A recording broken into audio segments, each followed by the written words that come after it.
Welcome back, everybody, to our second video podcast. Today, we're going to be talking a little bit about day trading. And I know Luke has some information that he wants to bring up about Davey Day Trader. Davey Day Trader. I mean, have you guys seen this guy, Dave Portnoy? I mean, he is out there.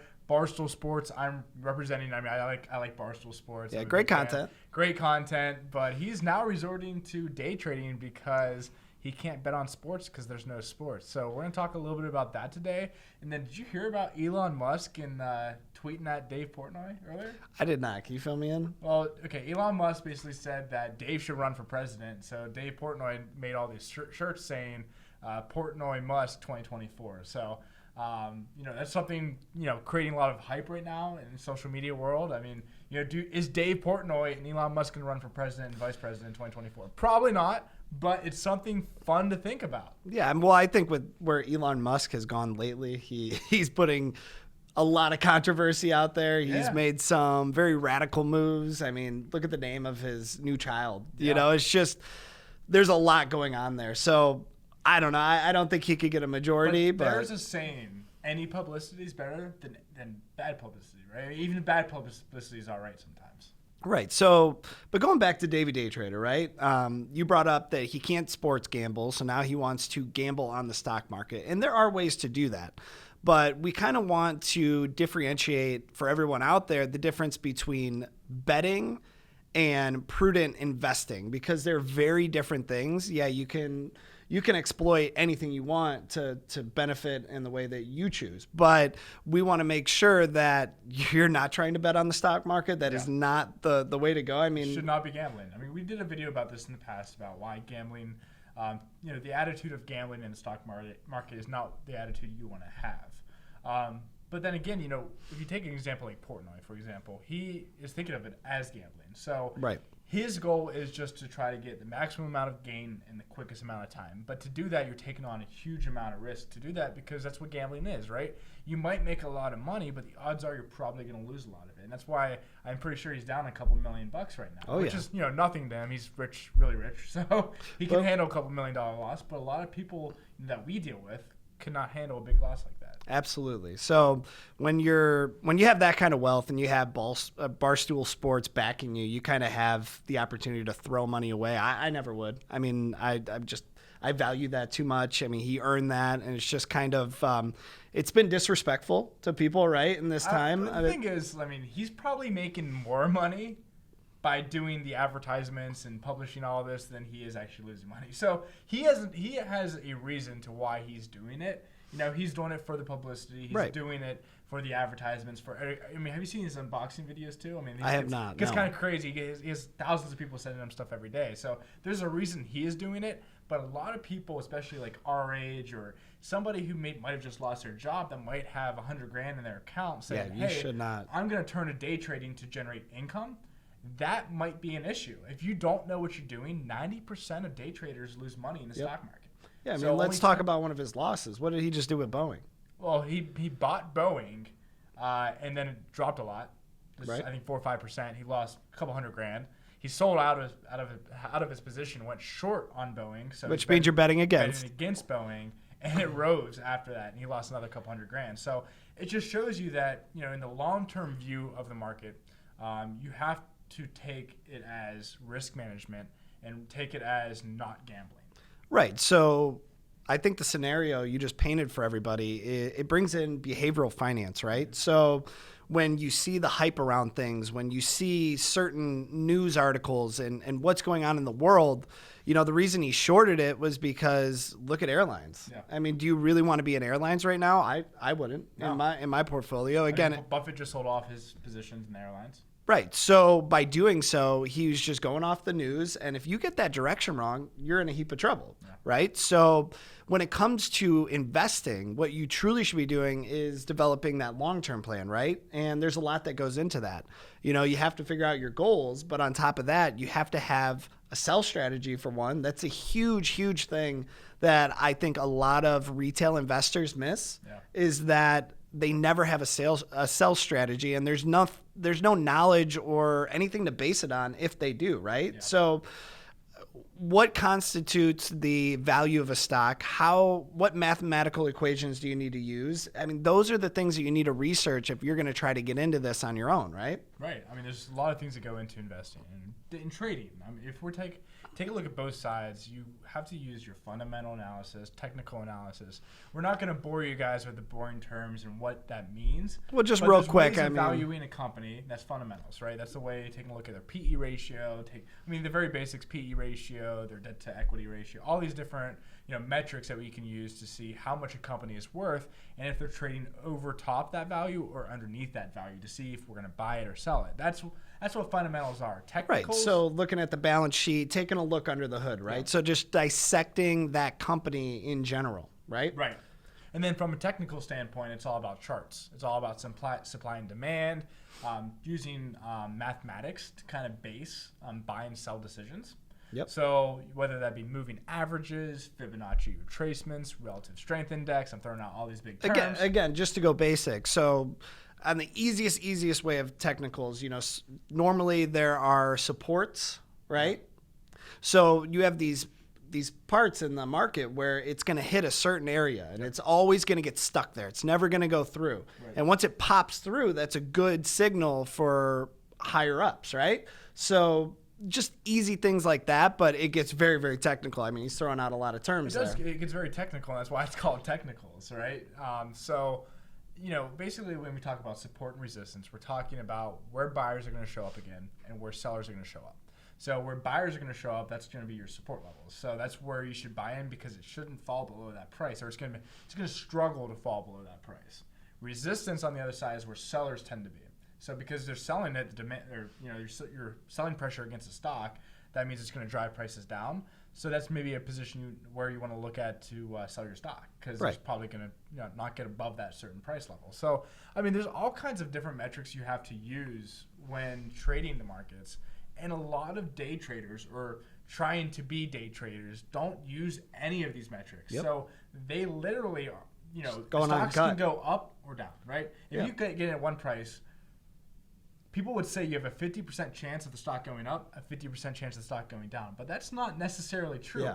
That's why you have to use these different metrics to put the odds in your favor. Yeah, and so, before we beat a dead horse here, one other thing with day trading is that normally day traders are using options. So we won't get into options too deep here unless you guys, send us a comment. We'd be more than happy to go through it with you. But basically what you're doing is you're leveraging yourself. Right. So on the way up, you might be able to 2, 3, 4 times your money, but you're risking it all in a sense. You can always bust out early, but there's a lot more inherent risk. It's kind of like going to a roulette table and putting all your money on one number.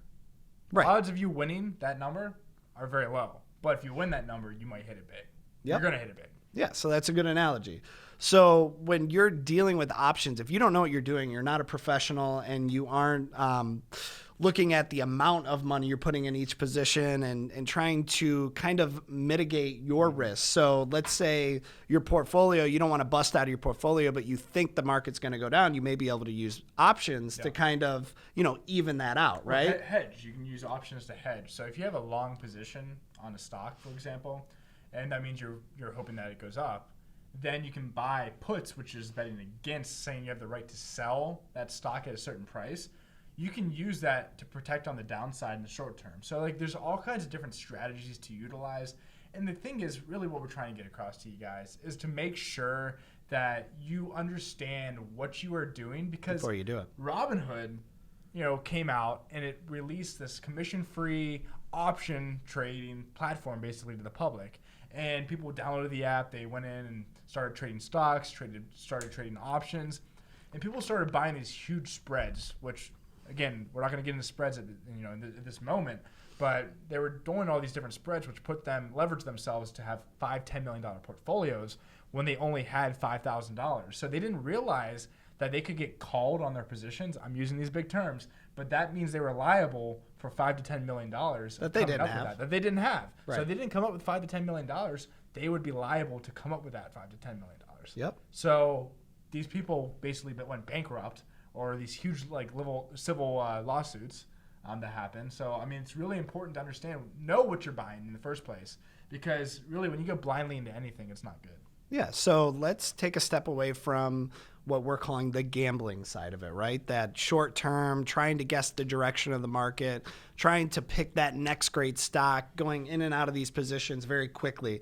When you're trying to be a prudent investor, when you get away from the whole gambling side of things, that is when putting that long-term plan into place really comes into play, right? Yeah, absolutely. So first off, you got to figure out, what is the time horizon for this money? So, if you need this money for maybe a new home purchase or something down the road, you should not be in the stock market, right? Because everything was great and dandy in February. If you would have told people in November, and I know that we're hearing that officials came out and they knew about this in November, but if somebody came to you and was like, hey, in March, this crazy virus is going to come, we're all going to stay at home, and that's it.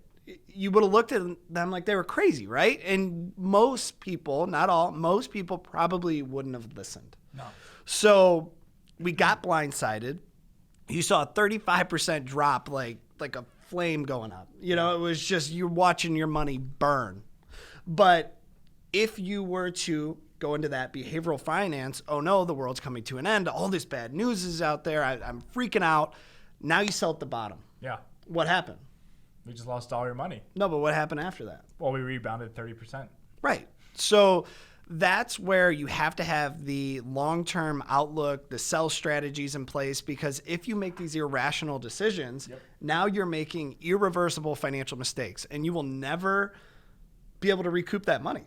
Yeah. And not only are you losing that money, but you're losing that potential compound growth on the upside. So you're really losing out. That's the biggest loss, is the compound growth. Because if you lose that money, especially a large amount of money, that you've worked your entire life, maybe even if you're 35, 40 years old, if you have, $200,000 saved and you just wiped out 50% of your portfolio, it's going to take a very long time to get back up to that $200,000, to generate $100,000 of income to come up to regenerate that money. So that's the biggest loss, is because if you were able to sustain a $200,000 portfolio, you could grow it a lot quicker over time because of the power of compounding. So, I mean, there's a lot of things to really think about of what's happening right now. And a lot of people feel really comfortable, right? Because we saw that big decline. Everybody was having a heart attack. Everybody was scared. They didn't know what to do. A lot of people just said, I'm just going to hold on to my positions because I'm already down 35%. There's not much lower. Which wasn't a bad decision. Which wasn't a bad decision, right? But at the same time, they're not preparing for something bad that might happen again, because we're 2 months into this coronavirus situation. These situations, if you look back in history, tend to be about a year or two. They last a year or two. I'm not saying the coronavirus is going to be here for a year or two. I'm not saying there's going to be I'm not talking about that itself. I'm talking about the stock market and the economy. It takes a very long time for the stock market and economy to really adjust to what's happening. 2 months is definitely not enough time. So there's so much uncertainty. Who knows what's going to be coming here soon? Nobody really truly knows. Are we going to get a second wave? What's going to happen with the laws, regulations? What's going to happen with the reopening of the economy? So I think the market right now is just pricing in a ton of optimism, and it might happen that we might have a best case scenario where we come out and things are great.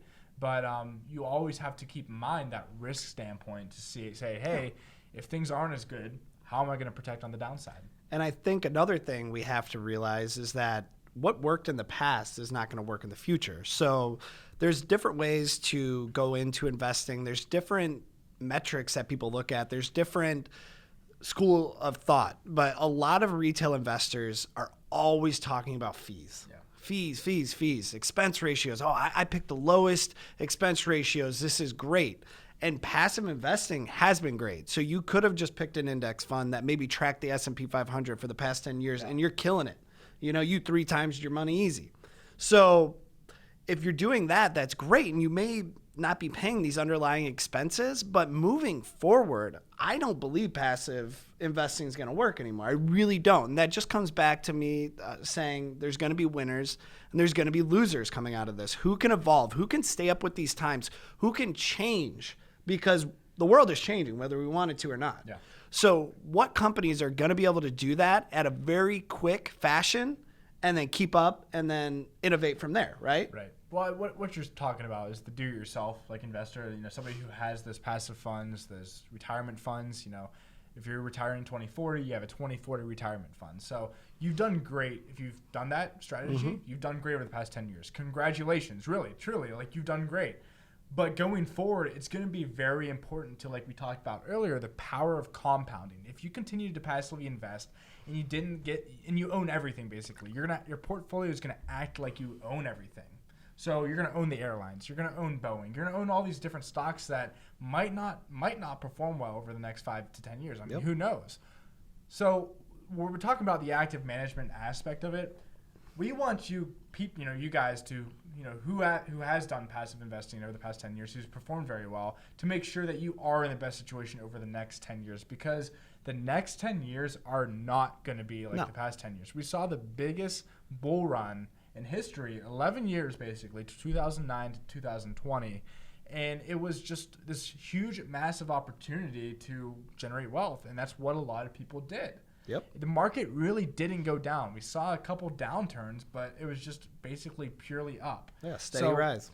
The thing is, we really haven't seen a true bear market. We call this downturn 35% cut a bear market. Yep, 20% from the highs. 3 weeks. It lasted 4 weeks. That's not really a bear market. That's not how these things work. A true bear market is long, it's painful, and it's slow.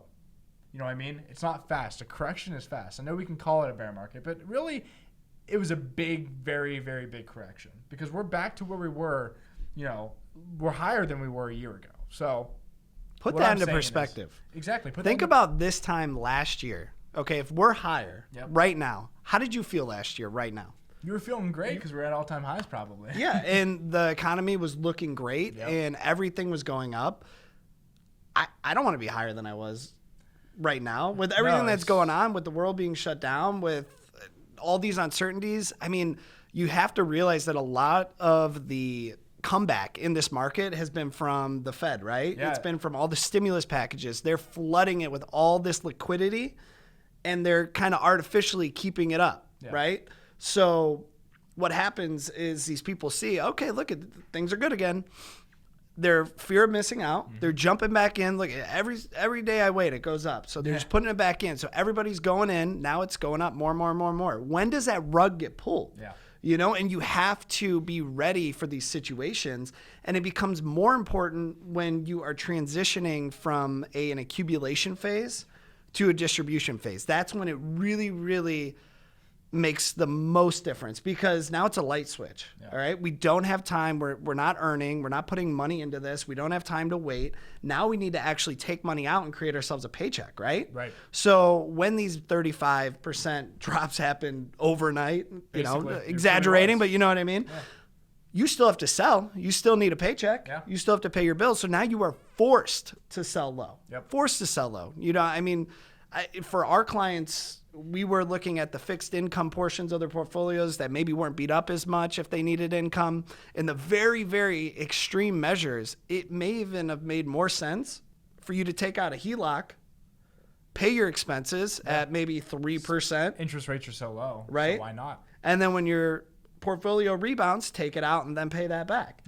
There are different strategies if you're thinking outside of the box that you can be implementing, but it's so important that when you get to retirement that you got to switch that mind frame, right? Yeah, because absolutely. You've been accumulating your whole life. Psychologically, it's hard for people to take money out of their 401k. Yeah. They've seen it go up their whole life, and they're like, now it's turned off. Yeah. I got to pull money out. Psychologically, that's hard. It comes down to emotional attachment. Like you said, psychologically, they're attached to that money, and I mean that's a good. It's a good thing to care about the growth of your portfolio. But when it comes down to retirement, it's more about protection, right? But at the same time, it's also about income. Like it's that income component. So you're not maybe in as many growth stocks or momentum stocks. You're more worried about the value that's going to be added through the income component of your portfolio. So there's a lot of things to keep in mind. Well, why don't you hit on dividends for a second? So dividends are really important to a portfolio in regards to the growth, but not only the growth, the standard deviation, or the volatility. Because if you were to get dividends on your portfolio, you have a certain amount of income you're generating per month or per quarter, whatever it be, then let's say the stock market dropped, like we saw, 35%. Well, you wouldn't have to sell the stocks to generate money, right? You could be continuing to get your dividends as payments that you can accumulate money off of, and you wouldn't have to sell low. So that's one component that allows you to reduce that standard deviation, that volatility. But it also, I think when you're talking about S&P returns annually, the dividends account for 2 to 3% of gains on the S&P annually. So, but what is one thing that, the people that are watching this, the people that are investing, what should they be looking out for right now with dividends? Because there's some high. The biggest thing you should watch out there for right now is the high-paying dividend stocks. Because the thing is, a lot of these dividend payers, people go into the market and look at these big dividend stocks that are paying 7, 8, 9%. They're like, wow, I can get 8% a year by buying this stock if I just own it and it's going to pay me that 8%. But there's a reason why these stocks are trading at an 8% dividend yield. There's typically underlying fundamental issues, like we were talking about earlier in the show, of why that stock has sold off so much to increase that dividend yield. Now, dividend yield and stock price go hand in hand. They go inversely with each other. Negative correlation. Negative correlation. So as the stock prices rise, then the yield will actually decrease. So if, vice versa, if the stock goes down, then the yield will increase. So keeping easy that way to think about it, right? Let's say you have $100 stock and you have just easy numbers. You have a 10% dividend. So now it's paying $10. What if that stock gets cut in half? Now you're at 50, 10%. Now you're paying 5. Yeah. So now they have to up that dividend up to 20 to get the same amount of math. So 50 goes to 100. Right. Yeah. So you have to realize that if that dividend is up, 6, 7, 8%, it's most likely because the appreciation in that stock has just been wiped out and now it's decreased. Yeah. So that being said, a lot of these dividends are paying these high rates. The underlying fundamental issues they can be company specific, but in general broad terms, they're probably going to get rid of the dividend soon because they probably can't afford to continue to pay that kind of yield or that kind of payment, because I think a lot of investors in that stock have sold it off because they think that's going to come. That's why it's yielding so much. So the dividend might entirely get cut. The company might go bankrupt. I mean, here's an example. Would you rather own airline stocks right now or Amazon? Amazon doesn't pay a dividend. Let's use Apple, for example. Apple pays a small dividend. Would you rather own, Delta Airlines is paying you, I think, 8-9% yield now. They cut their dividends still. I think they're still paying 8-9%. Or would you rather own Amazon when Delta Airlines, or any airline stock might decrease in value another 50%? Well, Amazon or Apple, I'd rather be there, right? Well, right. And that kind of goes back to those target retirement funds, those index funds that are in 401ks, that are in those cookie cutter investment strategies. Yeah. The problem with that is you own every sector. You own the airlines. You may have a lot of international exposure that you are not privy to. You have no idea that you have all this risk going on, right? And with what's going on, I'm more comfortable being in the United States.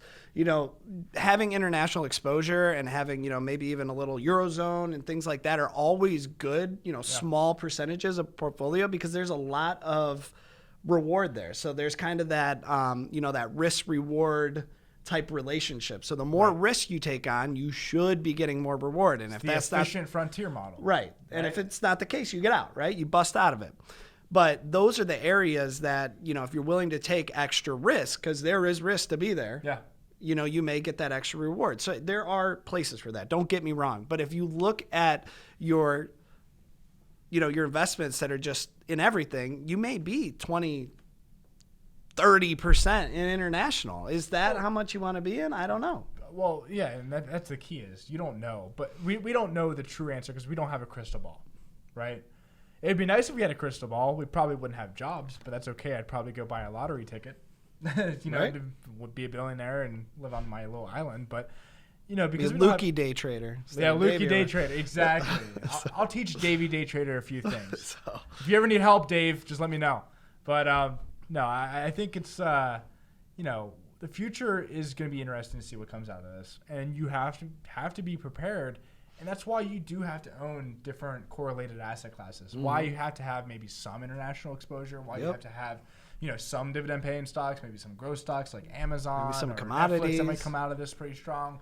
Commodities like gold makes sense, 3 to 5%. Honestly, here's the thing, guys. If you're younger, look at Bitcoin as a little hold. I mean, I'm just saying Bitcoin could be something to hold that's a different asset class. You know, It was really correlated to the S&P for a very long time. A lot of people said, hey, Bitcoin is, not going to be correlated with the S&P, but it was over the past couple of years. And a lot of those people got really frustrated because when the stock market went up, Bitcoin went up. When the stock market went down, Bitcoin went down. But let me tell you, over the past month, it's kind of been opposite. Bitcoin's been going up when the stock market's been declining over the past, week or two. I mean, so we talked about hedging. We're starting to move in different directions. So that's just one different asset class you can look to own if you're younger. If you're older, you don't want to own a risky speculative asset class like that. Gold would make a lot more sense. But if you are able to take on more risk, you want to own maybe different asset classes, Bitcoin might be a good way. I personally own Bitcoin and some cryptocurrencies just as a way for, if it ends up being big in the future. I mean, it's already gone big. People have made a lot of money on it. Yep. But, I do own it in my own personal portfolio. So I think it's going to be important to diversify, but not just diversify and hold everything, to really understand what you own over the next, 2 years. Right. And we've brought up a lot of different categories, different areas when it comes to investing. Anything we're saying here, nobody can just take and implement because everybody's different. Everybody has different objectives, different concerns, different ages, different time horizons, There's so everything. many variables. So it always starts with that plan, right? Yep. So I highly, highly suggest if you do not have a financial plan in place, how can you go anywhere if you don't have a plan? Take a vacation, for example. How long do you take to plan for that? I bet you it's longer than you've planned for your retirement in most cases. Well, let's take another quick thing. Let's end it on this. Think about it this way. Anything that you do in life, Joe, the first time you've done it, has it been very good? The first time you did it? No. You're normally going to fall on your face, but you got to get up, right? Exactly. But for those people out there that aren't financial planners, probably most of you guys, you probably haven't planned a retirement before. So the first, retirement that you're planning is going to be yourself. And if you haven't planned anybody else's and it is your first time, you're probably not going to do it to the best of your ability because it's just not possible. The first time you do anything, it's not to the best of your ability. So that's why it's important to really understand, everything about your situation or understand, what the future is going to hold, all the different variables. But not only that, but really, if you mess up your retirement, there's no going back, right? So that's why it's so important to make sure that you do have the right people around you that can lead you in the right direction. Yep, absolutely. So, a lot of great content today.